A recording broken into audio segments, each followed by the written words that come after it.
I got a live indication. This is Eric with TheSubVet.com. Finally live. And I see a live indicator also on the website. Hey, this is fantastic news. So, if anybody's on here at midnight, so I'm calling this session live after midnight, you can hit me up. Go ahead and message me. I can even bring you on a video. We can talk if you like, and we go over there. I know everybody's been asking some questions about the submarine model build that I did with my brother back in 2009. Perhaps we can go over that here for just a little bit as well. I want to introduce you to the SubVet on Facebook. So you get to me by you type it in, as you can see at the top here. I got the cursor, the SubVet.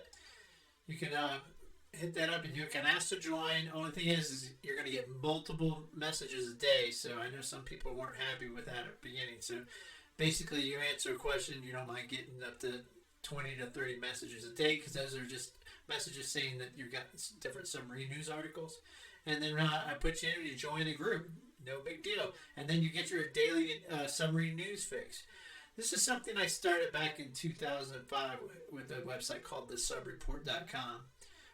Joel Kennedy actually started before I did with his blog, the Stupid Shall Be Punished.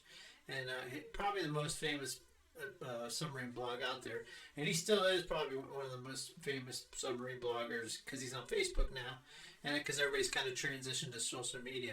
When we started, YouTube was just getting started and Facebook was kind of just catching fire, so blogging was the only way to go. And not everybody had broadband. Believe it or not, there's still people on dial-up, so people were just getting on broadband, so it was a little difficult to play videos, and people were just starting to do MP3s, and we weren't really calling it podcasting yet. I think it was in its infancy at that point. But anyways, this is so as you can see, I got several news articles here, and I got one here. I got it. This is a buddy of mine that I started with the Naval Warrants Test Unit. So this is a little thing we're doing. I'm asking people to come up with a meme and put it below, kind of like a little contest. Come up with a meme saying what you think might be going on in that action. As you can see, there's news after news. These cannons here, Captain Stolars, who was the captain when I was in the Naval Warrants Test Unit, he got these donated for somebody. I think they were going to get rid of them, and he got them donated. We put them on this truck trailer, and they've had them ever since. So it's always those are quite a lot of cannon when they go off. Maybe somebody can put what millimeter size that cannon is on there. CFC news episode. So I do have a website called TheSubVet.com, and here it is. Pull that up. We just got some things across the top. TheSubVet.com home part. This is the main page, and if you're probably going to see a pop-up asking for donations. So donations are badly needed right now, so I can come up with the best media possible. So I'm just asking for a few dollars. You don't have to donate a lot. $1 or $2. I think I got donate a beer. So I don't know what a beer costs anymore. I don't drink, so maybe $4 to $5. I used to drink, but don't drink now.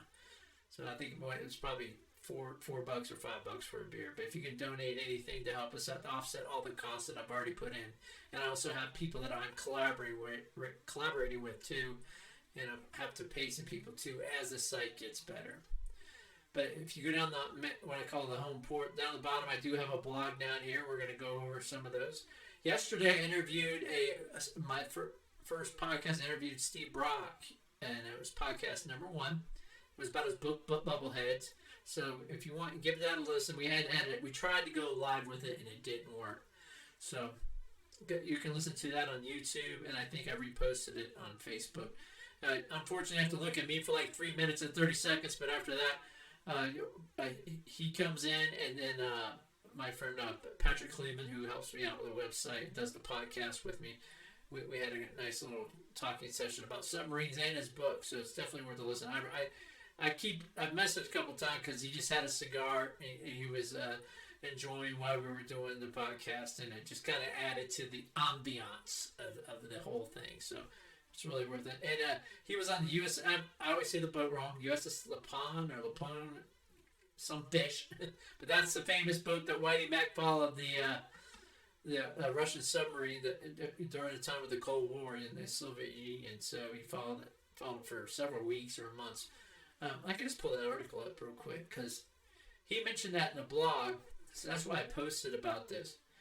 Because, we can't talk about a lot of things that happened during the Cold War, but there's this book called Blind Man's Bluff, if you're not aware of it, and if you're not a submariner and you're listening, this book is definitely worth getting.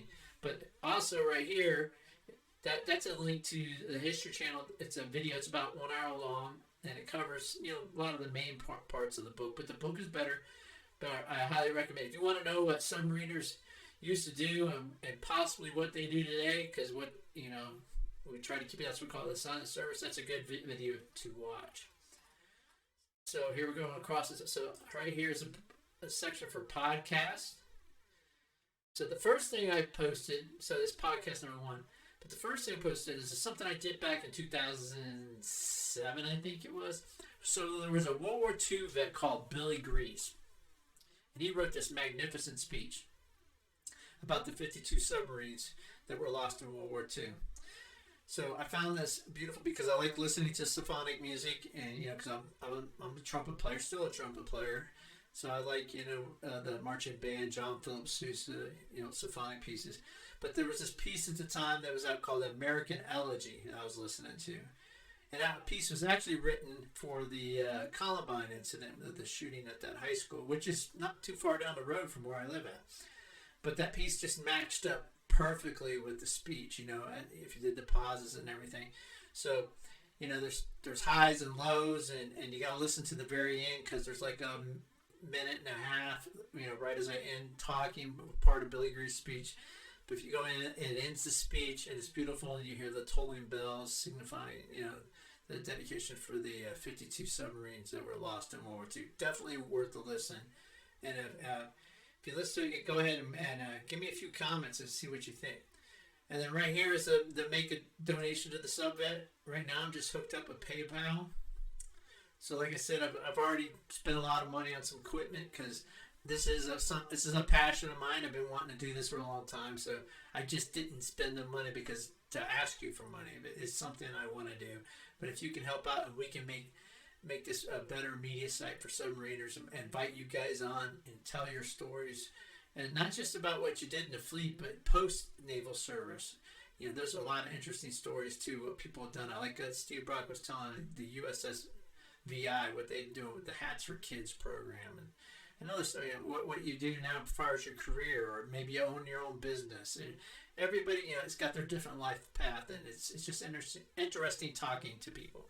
But yeah, you just click on the donate button, and you can donate any amount. I just have it set. You can donate $1. That's fine. And if you can help out, that's great. And the last one just says Submarine News, and that just links right back to the Facebook page. And then again, if anybody's on right now, like I said, hit me up and we can talk.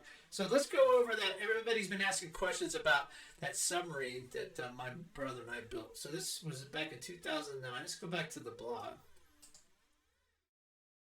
And it's under the home port. So let's see, where is it? Oh, building the USS Ulysses. That's great. So that was my first submarine. That was my qual boat. SSBN 631. So we came up with this idea. Actually, he came up with it. So he finished restoring this Dodge pickup. It was 1971 with the flare sides. And after he got done with it, now so I go over mainly just watch him work, but because he's really artistic like that. Now, so what's the next project? And he just said, well, why don't we build a submarine? And I'm like, build a submarine? Yes, let's just build a submarine. And it just hit me. I couldn't believe he even mentioned it. So I said, you know what? We could probably do that. So we started throwing the idea around, and we started getting dimension. We got the neighbor involved because he's got an engineering trade. And the first scale we came up, we was going to need like a semi truck to haul the thing. But here's some of the build photos, and I had to contact Photo Bucket to get this thing unfrozen so I can get some of these old photos back from 11 years ago. So you can see the pictures that we didn't really use like a slide rule or anything or any kind of computers to get to that. This was a trailer that somebody gave it to him. He hauled some wood, and that's what we used to build for the trailer. But that was our drawing board right there. It's pretty sophisticated, as you can see. And then we decided to use one 2x4 going the entire length. The boat ended up being about 17 to 20 feet long. So we had all these discs to mount everything on, so you can kind of see how it's coming together. And we just slid it onto the 2x4. Pretty ingenious. And then we used 1x2s and those slots going around it. You can see my brother smiling right there. That's funny. And we just started sliding in these 1x2s, and that started to build the circumference, around the submarine.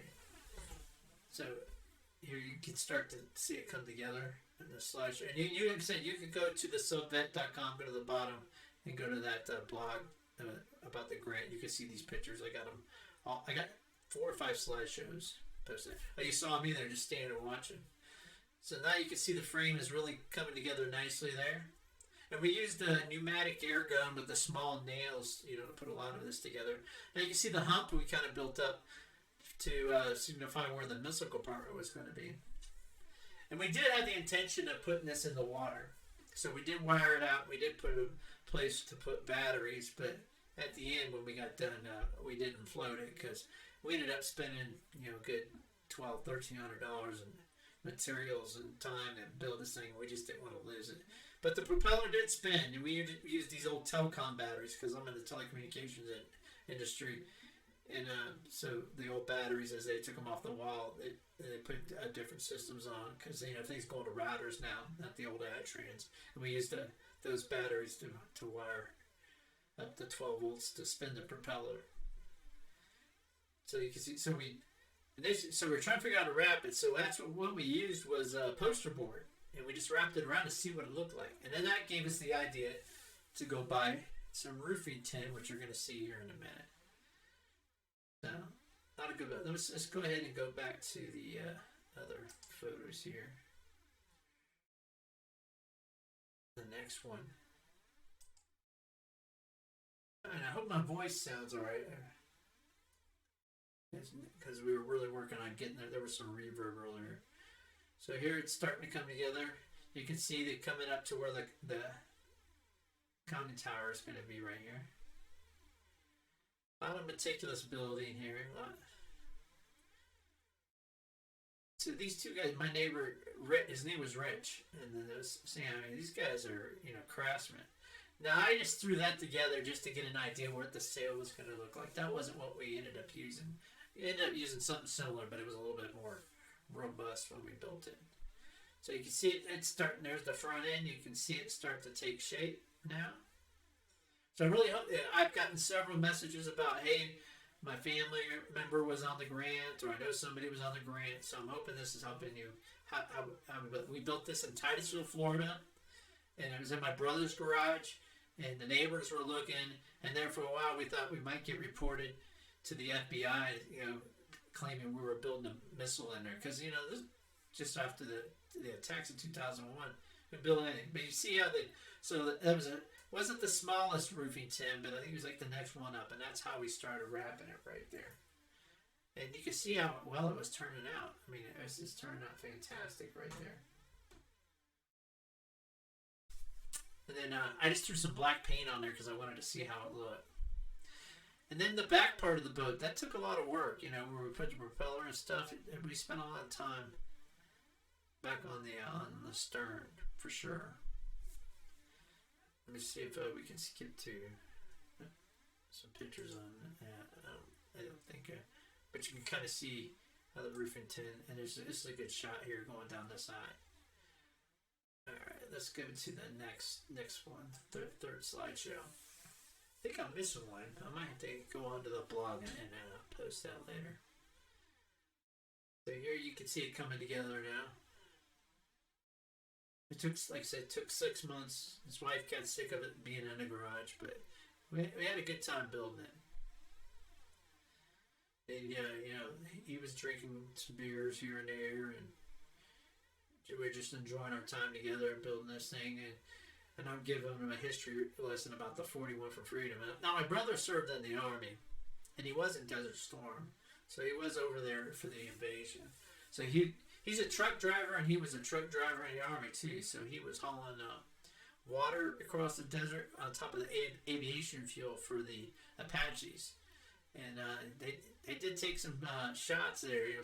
Some bullet holes in some of the cabs of the vehicles, and that they were driving some of that fuel and water out there. I can't imagine getting shot at if I'm driving a big load of aircraft fuel for the Apaches. So you can see it coming together here. Let's see if I can skip to the end. Yeah, here's the stern. So you can see how well that was put together. It's really concentrating on the front, because we did have the vision of floating this thing. We weren't never going to dive it, but we were hoping to, to drive it around on the surface. We thought that would have been really something else. So let's go to the next one. I think this one shows what it looks like when it was built. Yeah. So that's what it looked like when it was finally finished. That was the finished product. And I'm sorry that I'm looking over the side, because I'm looking at a screen over here, and the camera is right here, of course. I don't realize that. So here, it's coming in, and then we started working on the trailer. The trailer's off to the right, if you see some of these pictures. And what we ended up doing with that, of course, we took all the old wood out of it, we sanded down the metal, and then we got a couple old bed frames that we got from a secondhand store. And we had he had a friend come over, the welder, and we welded the frame up to fit the boat for us. So kind of like it was going to be so we can put it in and out of the water originally, but it ended up just being able to carry the boat when it was done. And of course, once we finished the submarine, we did take it to schools, and we took it to parades, car shows. And I really enjoyed taking it to, especially the elementary schools. The kids really enjoyed hearing about submarine life, and explaining what the 41 for freedom is. Because there's no museum for it. It would have been nice if they kept one boat, but they got the Nautilus. We couldn't keep one boat, but the SALT treaty said that we couldn't do it. So there is two of them that they cut the missile compartment out, and they got them welded to the pier there in Charleston, the Naval Weapons Station, for doing reactor training. But as far as I know, I don't think anybody's allowed to go on board those to visit, So let's go to the last one here. I got 2 5s on there. I might have to go back and correct my one. But you can see it. And there's the trailer up to the right. And I'm hoping we see a final build. Oh, we did with the last one. We saw what the trailer looked like. Trailer off to the right. There's the front of the boat. Good shot. So yeah, I think that's a sonar piece that was on the front. I can't remember if maybe a sonar tech can put in the comments after this podcast is over about that. So I wanted to build a couple missile hatches. So I built 2, one on each side, so I could show the kids and people that were looking at it. What it looked like. You can see the trailer there with the rails. That's how we ended up. It was just going to be to slide back and forth, but we ended up bolted into the rails for travel. So you see the boat's pretty much done there. And we started working on the trailer at that point. Turned out fast. So you can see the gap, like you saw with the missile compartment, like the real thing. We really got it close as we could. I'm sure the dimensions were off a little bit, but it really turned out great. Now the one problem we ran into with the roofing tent was that when I took it to schools, the kids, of course, they want to touch it, so they would poke at it, and the tent was, they put little dents in it. So, and you can kind of see some of the dents here too, just from us building it. So we had to revise it. We had to go in a fiberglass sides, so that it gave it more density. So the kids, because I wanted them to be able to touch it and feel it. Of course, I don't want them to say, hey, stay away from the boat, But, so it gives them more of a better experience if they can get up close to the boat and see it. Let's see if I got anything. Was this the last one? I think it was the same one for some reason. Yeah, so that was the rollout right here. We can take a look at that. That's it. Several people have messaged me about this. I'll have to figure out what you guys might want, or how I can send. Maybe I can send the links to the photos. But that's what it looked like right there. The trailer turned out nice. Beautiful piece of work, and a lot of credit to my brother and my neighbor Rich, who built that. And that was in Titusville, Florida. So what happened to the boat after that? I moved out to Denver in 2013. And there's no springs in it, so it didn't travel well. So if I would have pulled it to Denver, that poor thing would have fell apart. So I ended up giving it to the Warbird Museum because they had a big military museum out there in Titusville. But they didn't really find a place for it because they were mainly, Army, Marine Corps, and aviation type museum. But Keith, I can't remember his name. Steve mentioned it last night. He just happened to be down there because he had family down in that area, and he saw the boat there at the Warbird Museum.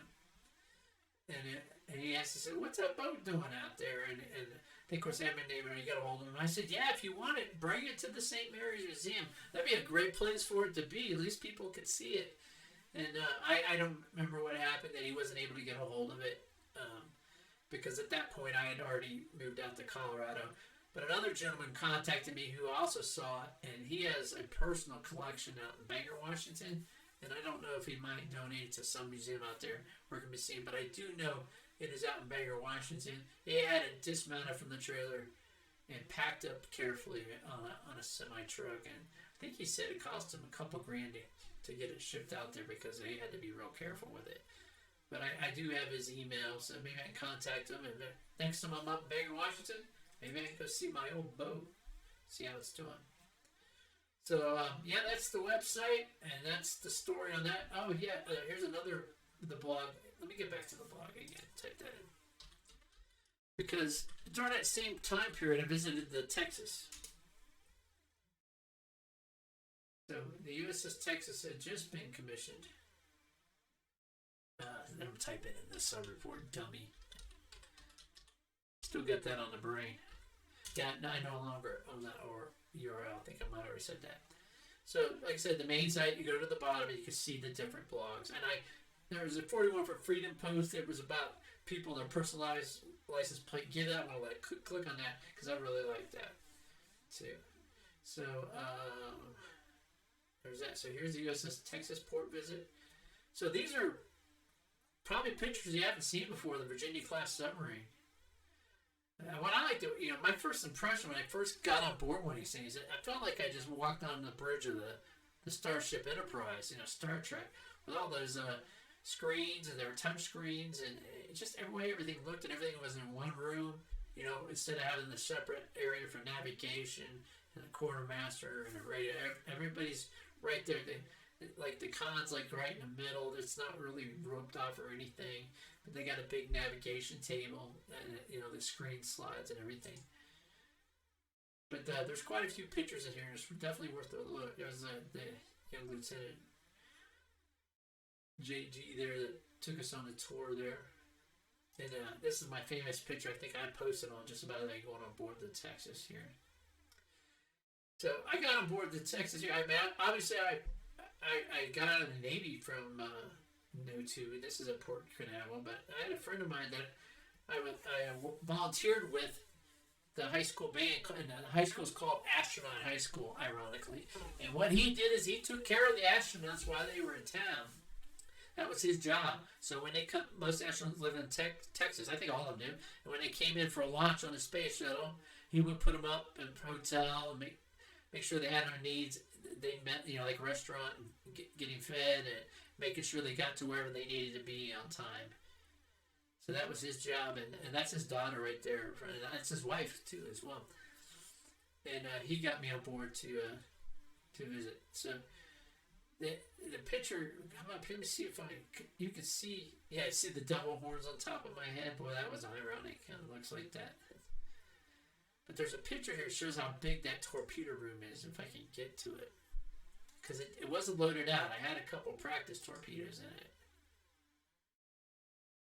You can see these are some of the operational. These are all up and down both sides.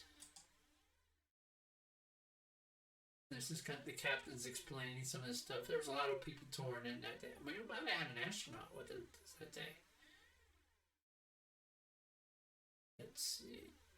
And then you kind of see the diving and drive station here. I'm not sure. I don't know what they call it. I know it's fly-by-wire. There's two people there. One person drives it, I believe. You have to be at E6 or above to drive the Virginia-class submarine. So it's different than the older boats, where you have kind of like the new guys. So here's me and the captain. we took some. There's a picture of the diving station, so you can see it's touch screen. They explain how, before we had to throw switches and move things around to move water from tank to tank. That's what the Chief of the Watch did, but it can all be done right from those panels. I believe it was touch screen. He was saying just touch the tank, dial in how many gallons you want to move, and it went. There's my buddy that got the ride there. He got me onto the Texas tour. There's everybody always taking a picture they were driving. And this was a painting they had. I said something about the artist on it, but showing the schooner going. It was something that was out of Texas. I think by the port there where the museum is. So it has of course, the USS Texas and that schooner there. They were trying to explain.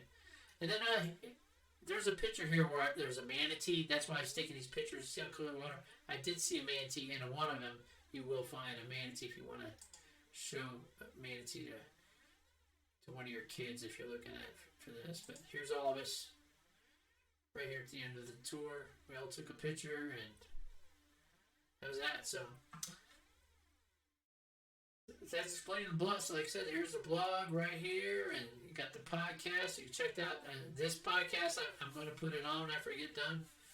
And if anybody wants to come on and do a podcast with me and Patrick, we'd love to hear your story. If you got a book you want to advertise, or if you have a business you want to advertise, or you're selling some submarine type stuff, please get a hold of me at TheSubVet@gmail.com, or you can email ericryle@gmail.com. Either one, get a hold of me, or you can hit me up on Facebook, and we'll arrange to have a podcast with you, and we can start to compete with all these big dog veterans out there, all these Army Rangers and Navy SEALs and Jocko Willink. Maybe we can show them a little bit with some of our stuff. So I guess that's about all for tonight. It is after midnight. Most places, it's 11:41 my time. But this is Eric with TheSubVet.com, and it's 13 green and go, and I hope you have a fine Navy night. I'm out.